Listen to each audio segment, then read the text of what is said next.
You're free, right? That was the sentence that followed me through my teen years. Not a question, more like an assumption, and always from the people who should have known better. My name is Eliza Monroe, and I used to think love meant being available. All the time. For everything. Without being asked. I was 16 when I started babysitting for my older sister Monica. Not occasionally, constantly. Sick kids, spa days, emergency date nights, wine hangovers. Any time Monica so much as sneezed, my mom would be at my door. Help your sister. She needs you.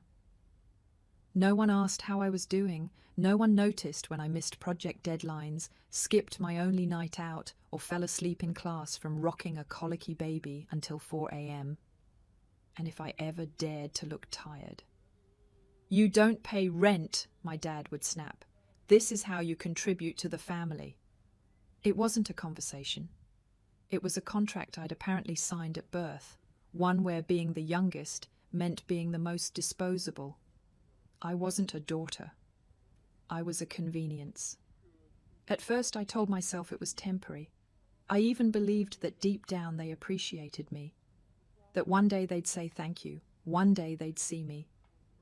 That day never came. Instead, I became their default. The one who never had plans, never had anything more important than helping the family. I remember once cancelling a college interview because Monica needed just 1 hour to grab lunch with a new guy. That lunch turned into 4 hours, 3 margaritas, and 1 screaming toddler with a diaper explosion. I missed the interview. She didn't even say sorry. But I stayed quiet. Because I loved them. Because I didn't want to rock the boat. And honestly, because I thought maybe this was normal. Turns out it wasn't. Turns out the people who claim they love you can still leave you standing alone the second you stop being useful to them. And that's why I'm telling this story. Not out of spite, but because some revenge stories don't begin with fire, they begin with silence, with being the only one still cleaning up after everyone else has left the room. That was me, until the day I finally said no. And everything unraveled. It happened on a Saturday morning, one of those rare ones where I actually had something of my own to look forward to. I had landed a paid internship at a small but respected architecture firm. Nothing huge, but for someone like me, someone who'd spent years covered in spit-up and dried cereal, it felt like a beginning. I remember laying my clothes out the night before, simple slacks, a blazer that still had the tag on. I even curled my hair. That morning, for the first time in a long time, I felt like a person, like someone with purpose. Then the knock came. It was Mum. No good morning, no congrats on your big day, just your sister has a brunch date. You'll need to watch the kids. I blinked. I can't. I have orientation. She narrowed her eyes like I'd just cursed at her. Don't start. This is your real responsibility. You help family. And in that moment, something cracked. I stood up straighter and said, no. Just one word, one syllable. But it was like lighting a match in a room full of gas. 10 minutes later, Dad stormed into my room. No discussion, no debate. Just grabbed my duffel bag, shoved a few clothes into it, and opened the front door. Since you're too good for us now, he said, go figure your life out somewhere else. He tossed the bag onto the porch like it was garbage, then slammed the door. I stood there half-dressed, hair still curled, clutching a resume folder with trembling hands. No one came out. Not my mum, not Monica. No one asked if I had a place to go, if I had money, if I was okay. And I just want to pause here and ask, has anyone else ever been made to feel disposable? Like the second you stop saying yes, they erase you? If this has happened to you, I just want you to know you're not alone. Drop a comment, share it if you're comfortable. Sometimes it helps just knowing someone else gets it. That night, I slept on my friend Maya's couch. I stared at the ceiling and replayed the morning over and over, not just the words, but the silence, the way no one fought for me to stay. I kept thinking, how long had I been living like this? How many weekends had I traded for their convenience, and how easy was it for them to throw me away when I finally chose myself? It wasn't just a bad day. It was the day I realized I had never been part of a family. I had been part of a system, and I had just broken it. The first night I stayed at Maya's, I couldn't sleep. Not because her couch was uncomfortable, it wasn't, but because my brain wouldn't stop looping one single thought. How did I let it get this bad?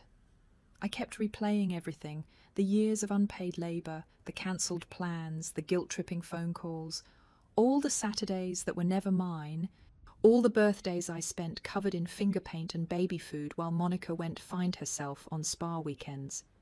And yet, when I said one no, just one, they tossed me out like I never mattered. That realization hit harder than anything else. It wasn't the eviction, it was the clarity. I wasn't part of a family, I was a utility, a walking favour, the default option. And once I stopped being useful, they cut the cord, fast, clean, and with zero hesitation. I didn't cry that night. Not out loud, anyway. I just stared at the ceiling and made a decision. If they treated me like an unpaid babysitter, then I'd send them a bill. Not out of revenge, but because I finally understood. You can't assign love where there was only labour. So, the next day, I opened my laptop and pulled up every old calendar, every group text, every email thread where Mom said, "Your sister needs you tonight," or "Can you cancel your plans?" I went through all of it, every emergency babysitting shift, every pickup, every diaper. Every night, Monica vanished with a vague excuse and came back 3 cocktails deep. I logged everything. 147 entries.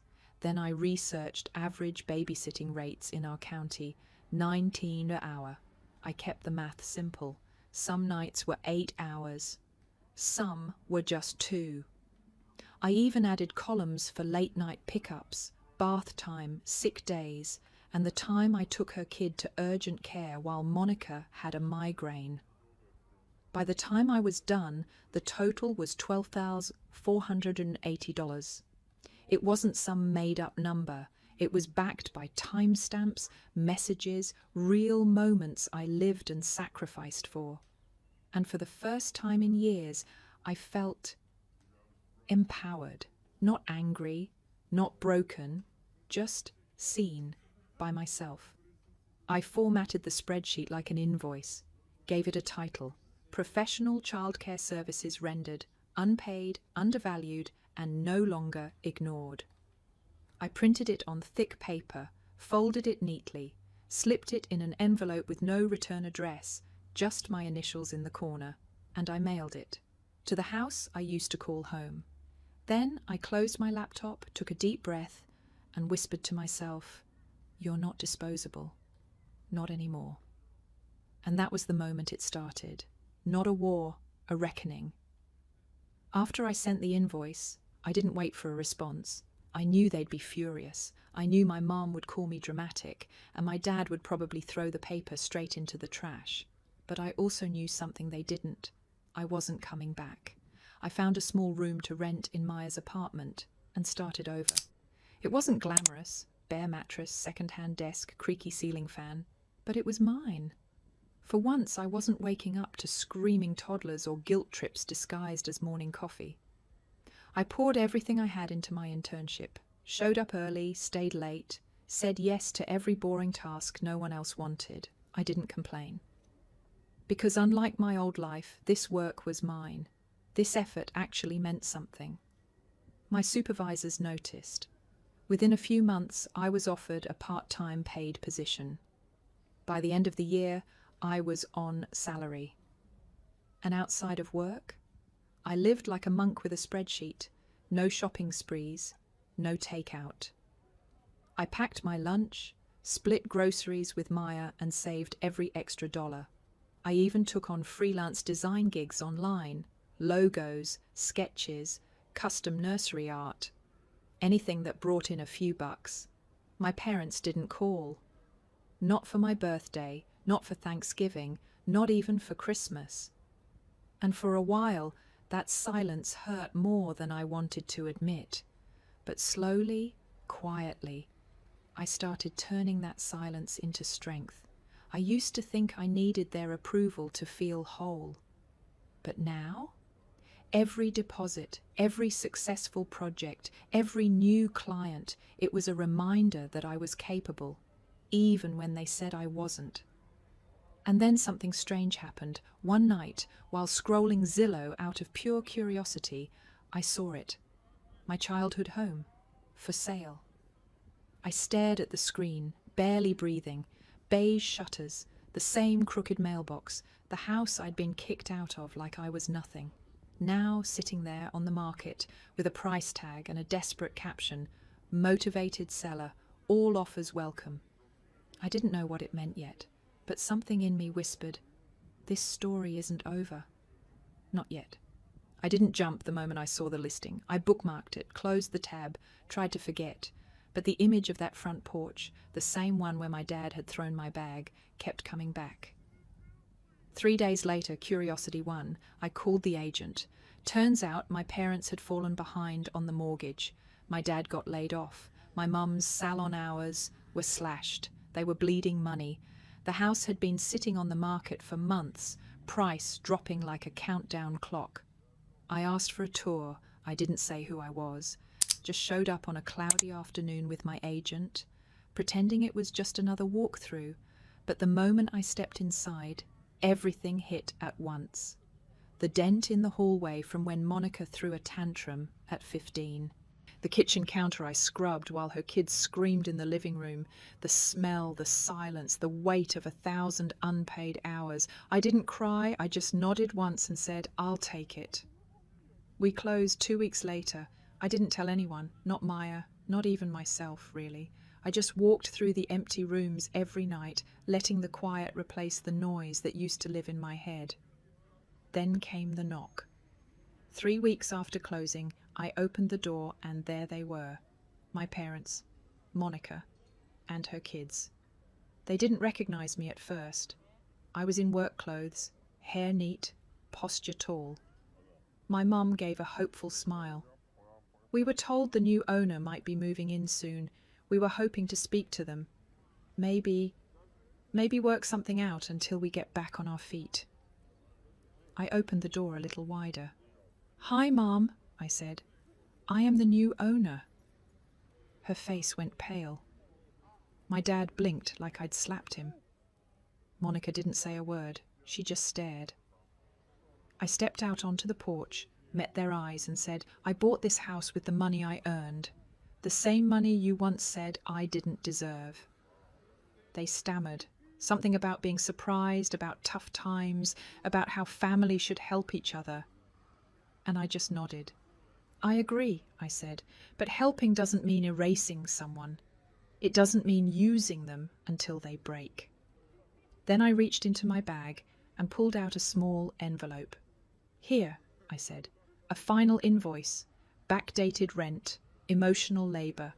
All the years I kept the house running while you called it helping."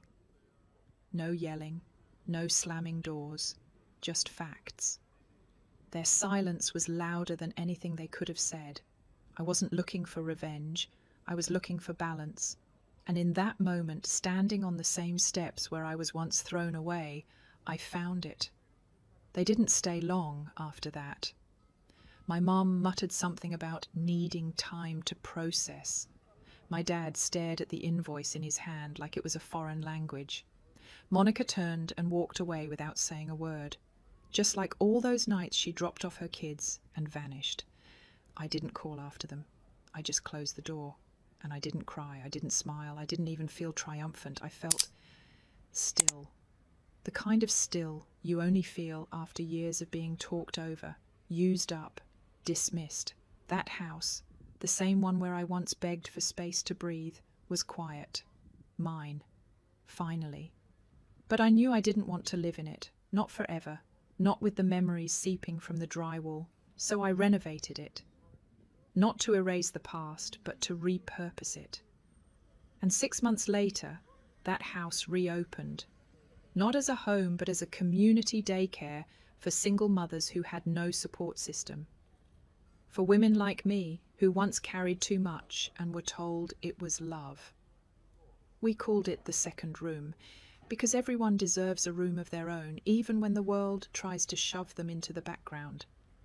Monica applied for a job there once. I saw her name in the email and sat with it for a long time before replying. Thank you for your interest. Unfortunately, this role requires a demonstrated history of community support and emotional accountability. I clicked send. No anger, no pettiness, just boundaries. Since then, I've met dozens of mothers who remind me of myself, quiet, tired, overlooked. And I get to tell them the thing I wish someone had told me years ago. You're not crazy, you're not ungrateful, you're just exhausted, and you deserve more than survival. Now, when I walk through those same hallways, once filled with resentment, I see kids laughing, art projects taped to the walls, tiny shoes by the door. This is what healing looks like. Not loud, not flashy, but real. And if my parents never forgive me, that's okay. Because I finally forgave myself for staying too long, for shrinking too small, for calling sacrifice love when it was just silence. And maybe the best part? No one could take this away from me. Not my parents, who once acted like I owed them my time, my body, my future. Not Monica, who only remembered I existed when she needed a babysitter.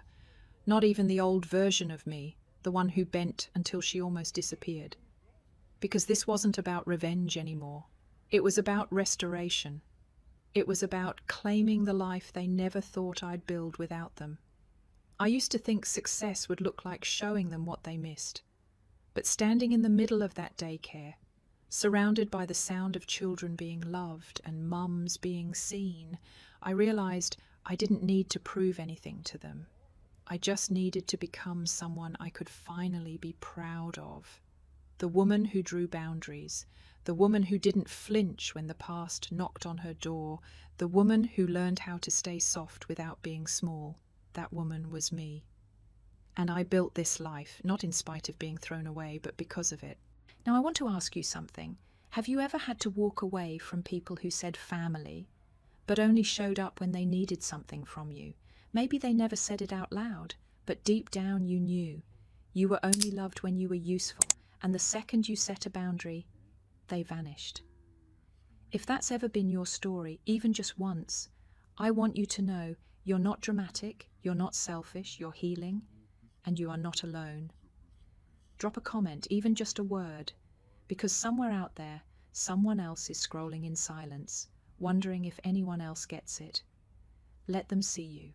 Let them know we exist, we choose peace, we choose ourselves, not out of hate, but because we finally learned to love the one person they never truly saw, ourselves.